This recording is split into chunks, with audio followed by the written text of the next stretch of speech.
चला बघा आता मस्तपैकी हे बघा केवढं मोठं पातेलं ठेवलेलं आहे बघा, आहे का.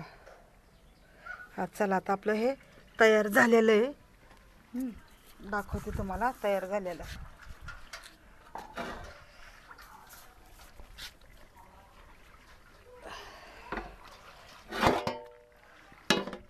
बघा बघा चिक कसा मस्त तयार झाला का नाही पोळी पापडाचा. हे बघा, हे बघा बघा, आहे का छानपैकी झालेलं आहे. आता आता थोडंसं आहे ना ह्याला थंडगार झालं का नाही लगेच पळी घ्यायची आणि पळीने आहे ना पापड तयार करायचे.